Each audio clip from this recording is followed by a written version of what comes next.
It always starts simple. A profile picture, a swipe, a match. Emily had been on Tinder for less than a month when she met him. His name was Mark, 31. Clean smile, calm eyes. One of those profiles that looked curated but not overdone. 2 dog photos, a mountain trail, a caption that said, "Looking for something real, no games." He messaged her first. It wasn't clever, it wasn't cheesy, just polite. "You seem like someone I'd enjoy talking to. How's your week going?" They talked for days, long, meandering conversations that felt like they were building somewhere. Books, music, psychology.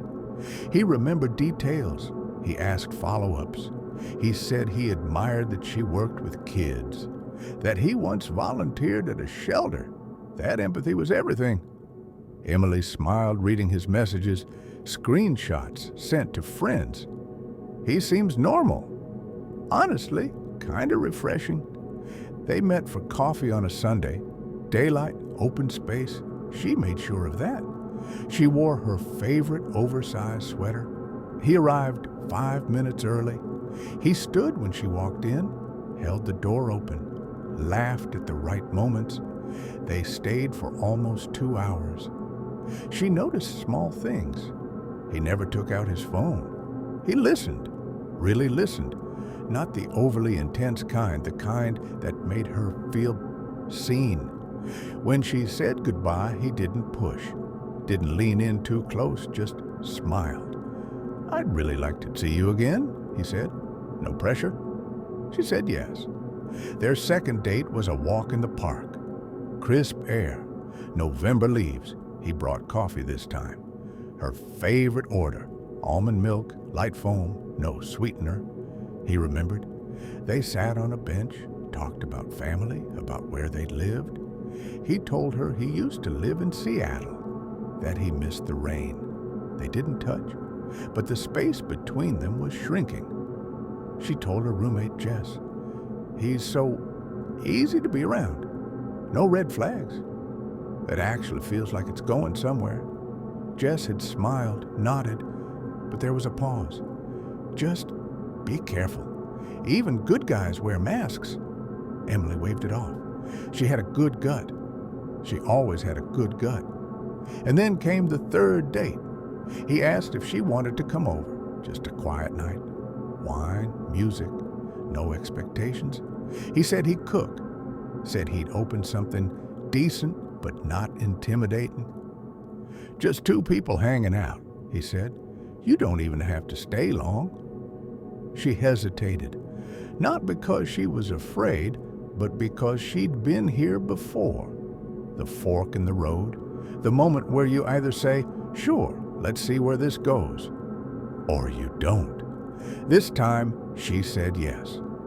He lived just outside the city, a condo complex with gated entry, clean exterior, warm porch light. She texted Jess the address. Jess replied with a thumbs up. Emily knocked. Mark opened the door with a smile. Inside, soft jazz, clean counters, subtle cologne. The air smelled like basil and warm bread. He gestured toward the living room. "Kick your shoes off. I'm just finishing up in the kitchen." She stepped inside, scanned the space. It was lived in but tidy. Books on the shelf, mostly nonfiction. A framed map of places he'd traveled. A small fern on the windowsill. No weird lighting, no creepy vibe. He poured her a glass of wine, deep red, the kind that looks expensive, even if it isn't. "Here's to new beginnings," he said. They clinked glasses. The wine was smooth, sweet on the front. She took a slow sip, let herself relax into the couch. He asked about her thesis, about what got her into psych, about her mom. He listened, leaning in just enough. When she laughed, he watched her mouth, not her chest. It felt good. It felt real.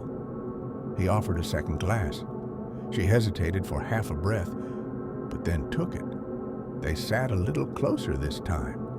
He told her about his old job, a about a dog he'd had that died suddenly, about his sister who struggled with depression. She nodded, related, shared stories of her own, but then something shifted. A tiny moment. She blinked and realized the room looked a little dimmer, not darker, just slower, like the lights had softened or her eyes had stopped adjusting. She pushed the thought aside, blamed the wine, blamed the long week. But in the back of her mind, a ripple, a flicker, something almost imperceptible. She smiled again, sipped again, but now she was watching. The second glass of wine was heavier, not in taste, not in weight, in feeling. Emily held it for a moment before sipping, watched the way it clung to the sides of the glass just a little thicker than she remembered, just enough to catch her attention. But she smiled anyway, lifted it slowly, sipped lightly. Mark was talking again. Something about an article he'd read, psychology and moral reasoning, she thought. She tried to follow, tried to lock into the words, but they came slower. Or maybe she was hearing them that way.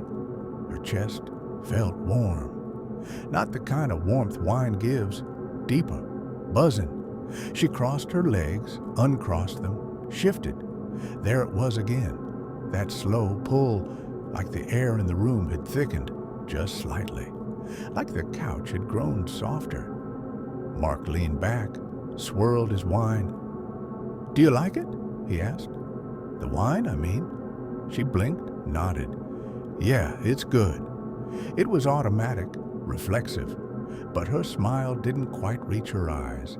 He smiled in return, but she saw it then. A flicker, a flash of something just behind his expression, a calculation. He didn't press, just kept talking. The music was quieter now, or maybe it was louder. She couldn't tell. She wasn't sure if it was even the same song. She stared at the record player across the room, its spinning vinyl, the arm, the needle, the way it moved slightly with every breath she took. Her head felt floaty, not heavy, not light, just disconnected. She forced herself upright. "Mind if I use the bathroom?" Mark stood. "Of course. Down the hall, second door." She rose slowly, took a step, then another. The carpet was soft, so soft. Her shoes had been off for a while, but now she felt the fibers under her toes like they were growing. She shook it off. The hallway was dimmer, longer than she remembered. The pictures on the wall, all smiling faces, happy vacations, looked still, but watched. The bathroom light was harsh. It made her blink, made her head throb. She locked the door, stared into the mirror. Her face was pale, her pupils wide. She placed both hands on the sink, felt it, cool, solid, real. Her breathing was shallow. This is just the wine. It's just strong. I didn't eat enough, that's all. She ran water, splashed her cheeks, pressed her hands to them, felt the rush of temperature change. Still dizzy, still spinning. Then she tried to remember how much she'd had. One full glass, half of the second. That was it. But it felt like 3, 4. Her fingers tingled. There was a hum in her teeth. I need to leave. She unlocked the door, walked back into the hallway. Slower this time. The lights were flickering, or maybe her eyes were. She passed the photos again. Same smiling faces, but now they felt sharper, wrong. Back in the living room, Mark was reclining on the couch. He looked up, smiled again. "Everything okay?" Emily nodded, sat back down. He passed her the wine. She took it, set it down, didn't drink. Something in her wanted to believe she was imagining it, that this wasn't what it felt like, that this wasn't what it seemed. But her body didn't lie, and neither did the pressure building behind her eyes.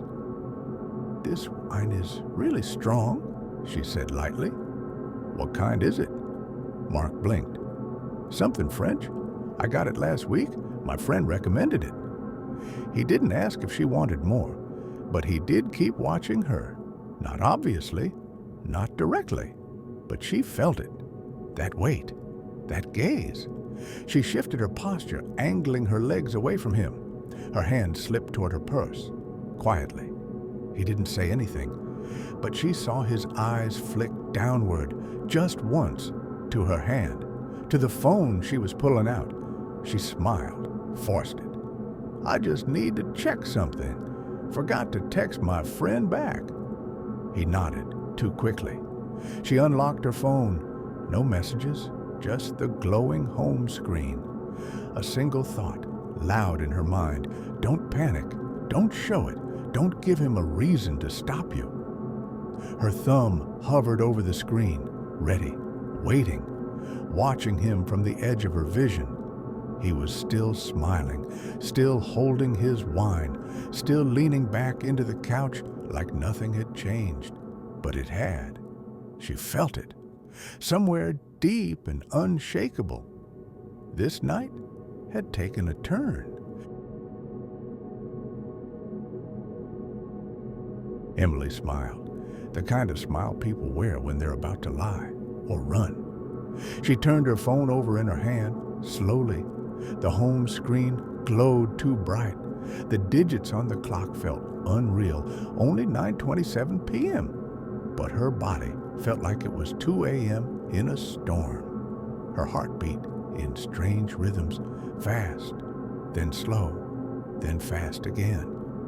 She blinked hard, trying to reset her vision. The room still shimmered. The light behind Mark's head flickered slightly, or maybe it didn't. She couldn't be sure. She pulled up a text window, typed Jess's name, then paused. What could she even say? Something's off. I think I'm being drugged. Her fingers hovered over the keyboard. Mark spoke. "You okay?" His voice was soft, almost too soft. She looked up, nodded. "Yeah, just a little dizzy." "You didn't eat much today, huh?" he said, almost amused. Her skin crawled. She pretended to smile, nodded again. "I think I'll just use the bathroom one more time, if that's okay." He waved a hand casually. "Of course." She stood up, slowly, very slowly. The world titled Left.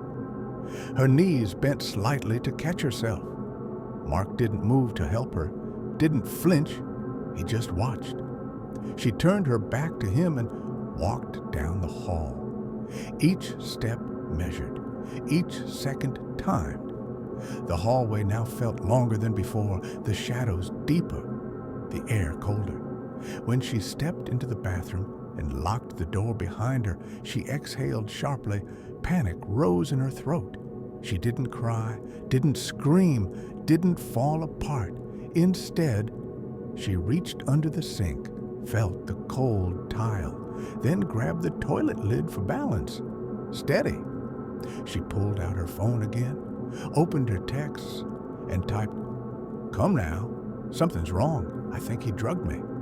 She hit send, then stared at her reflection in the mirror. She didn't recognize herself. Eyes too wide, lips too pale. She looked like someone trying to look calm while the walls burned around her. She turned on the sink, splashed her face, whispered to herself, "Stay focused. Don't lose time."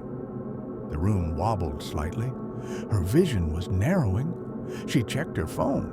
Jess had replied, "I'm coming. Be outside in 10. Don't let him see you leave." Emily's breath caught in her throat. 10 minutes. 10 minutes felt like a lifetime, and she had no idea how long she'd already been in here. She glanced at the tiny bathroom window. Not much light, but enough to see it was unlocked. She turned the latch, pushed. The glass opened outward. Outside, a second-story drop, a small courtyard below, a maintenance crate resting beneath the window. It might hold her, might not. Her heart thudded. She looked down at her shoes. quiet, soft-soled flats. A good sign. Then she heard it. A knock. "Emily?" Mark's voice, soft, just outside the door. "You okay in there?" She froze, pressed her hand over her mouth. Another knock. Gentle, but persistent. "You've been in there a while." She took a deep breath, stepped quietly onto the edge of the bathtub, reached one leg out the window. Her fingers slipped on the sill. She tightened her grip, focused. "Emily? Hey, you good?" She didn't answer. She slipped her other leg through, balanced, prayed, and jumped. She hit the crate hard. The impact jarred her ankles, sent a shock up her legs, but she didn't fall, didn't scream, didn't stop. Emily scrambled off the crate, stumbled once, caught herself. The air outside hit her like ice, sharp, clean, real. Her lungs burned with it. The wind whipped at her hair. The soft sound of a TV hummed from a window somewhere above. Everything out here felt untouched, safe, alive. She turned. The window she'd just crawled from hung open, quiet, empty. No movement. Yet. She ducked behind the hedge that edged the courtyard. Her fingers fumbled for her phone. Jess's message blinked back at her. 2 minutes away. 2 minutes. That was all she needed. 2 minutes to stay hidden, to stay breathing. She crouched low behind a bush, knees pressed into damp mulch. The quiet around her buzzed, and then the front door of the condo creaked open. Footsteps, slow, pacing. Then a voice. "Emily? Hey, if you're out here, it's okay. I just want to make sure you're all right." She clenched her jaw, didn't move, didn't blink. She knew that tone. Warm on the surface, flat underneath. She watched his shadow stretch across the pavement. He walked to the edge of the porch, scanned the street. He didn't look panicked. He didn't look confused. He looked annoyed. He turned slowly, stepped off the stoop, started walking down the sidewalk. She slipped around the hedge's other side, stayed low, moved fast. Her legs felt heavy. The wine, or whatever it was, still dulled her reflexes, but adrenaline was louder. She reached the corner of the building, and there it was. Jess's car, headlights off, creeping down the street like a ghost. The passenger door already cracked open. Emily didn't run. She moved fast, but quiet, one foot after the other. No sudden moves, no sound. She slipped into the car like a shadow, closed the door, whispered, "Drive." Jess didn't ask questions. She hit the gas. The tires whispered against the pavement. As they pulled away, Emily turned to look back just once. Mark stood beneath the porch light, hands in his pockets, watching, not waving, not calling out, just watching, like he knew he'd almost gotten away with something and maybe still would. The ride home was silent. Not the kind of silence that soothes, the kind that crackles beneath the skin, that hums in the chest like an aftershock. Emily sat in the passenger seat, curled into herself, arms wrapped tight, head resting against the window. The world outside passed in streaks, streetlights, apartment buildings, strangers walking their dogs like nothing had happened. She wanted to scream, but her voice had folded in on itself. Jess didn't ask questions. She just drove, hands tight on the wheel, eyes forward, and every few seconds she glanced over, not with panic, with quiet focus. The kind you have when you know something horrible has happened, but it's not time to name it yet. When they pulled into the driveway, neither moved. The engine ticked as it cooled, and for a moment, Emily didn't open the door. She just breathed, shallow, careful. Jess finally broke the silence. "Do you want to go inside?" Emily nodded slowly, but her body didn't move. They walked together, Jess unlocking the front door like it was any other night. But Emily, she hesitated on the threshold because nothing about her felt the same. Inside, the lights were warm, too warm. Soft blankets, safe furniture, everything looked familiar. But it felt like a set, like a life she'd left behind only hours earlier. She sat at the kitchen table. Jess placed a glass of water in front of her, didn't say a word. And Emily began to speak. She told her everything in pieces, in broken fragments that didn't always make sense. But Jess listened, start to finish.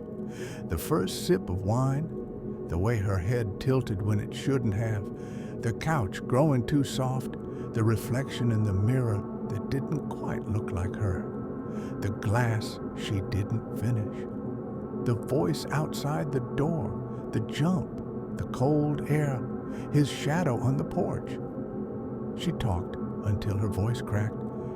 Then she sat still, staring at the grain of the wooden table. Jess eventually spoke, only once. "You did the right thing." Emily nodded, but she didn't feel brave. She felt broken. Later, she lay in her bed with the lights on, blankets pulled to her chin. The door cracked open just enough to see down the hall. She didn't sleep. She couldn't. Her mind kept looping. The smile he gave her when he poured the second glass, the pause in his voice when she didn't drink it, the way he watched her, not like a date, but like a plan.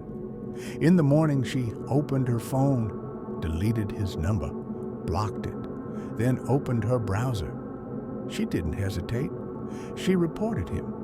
It wasn't revenge. It wasn't even justice. It was something else. Control, reclamation, proof to herself that she was still herself. The police asked questions, wrote things down, gave her a case number, but not much else. There was no wine to test, no fingerprints, no footage, just her memory, which would never leave, and that, she realized, was both her evidence and her sentence. She survived, but she would always carry it, not in the way people expected, not with fear, but with a sharpness, a new sense. The next time something felt wrong, she would trust it, because there was no doubt now.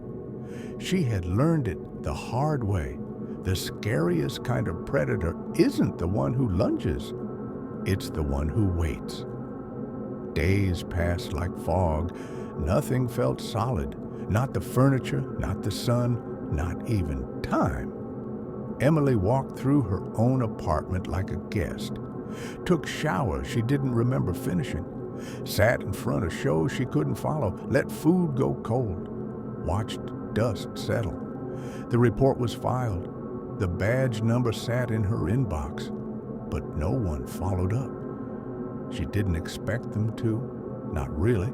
Men like Mark, they knew how to disappear in daylight, how to make it all sound mutual, how to spin her fear into his misunderstanding. She could already hear it. She got paranoid. I don't know what she thinks I did. I was just being nice. And maybe that's what scared her most. How easy it would have been to doubt herself if she hadn't escaped in time. She checked his profile. Gone. Deleted. A blank where his photos used to be. No record of the conversation. No memory trail. But she remembered every second, every flicker of his smile, the curve of the wine glass, the moment her body stopped feeling like her own. It lived in her now. Some nights, she would lie in bed, staring at the ceiling, and feel it all over again. That slowness, that drowning softness. Other nights, she would wake gasping, sweat on her skin, the air thick, the scent of red wine imagined in her nose. She didn't talk about it anymore, not to Jess, not to anyone. But she wrote it down, line by line, exactly how it happened, and then she printed it, sealed it in an envelope, tucked it in the bottom of a drawer, just in case. Because memory fades, but truth doesn't, not when you trap it in ink. She didn't need revenge. She didn't want closure. What she wanted was to never doubt herself again. And she didn't. Not when someone lingered too long at the bar. Not when a coworker offered to walk her home. Not when she poured her own glass at a party, then left it unattended. She didn't drink it. She never drank it. That's what survival looks like. Not loud, not angry, just aware. She wasn't the same, and that was okay, because what happened to her didn't make her weaker. It sharpened her. She had looked horror in the face and walked away with her story intact. That's not fear, that's power. And it lives with her now, quiet, steady, permanent, like a scar no one sees, but one she'll never let fade.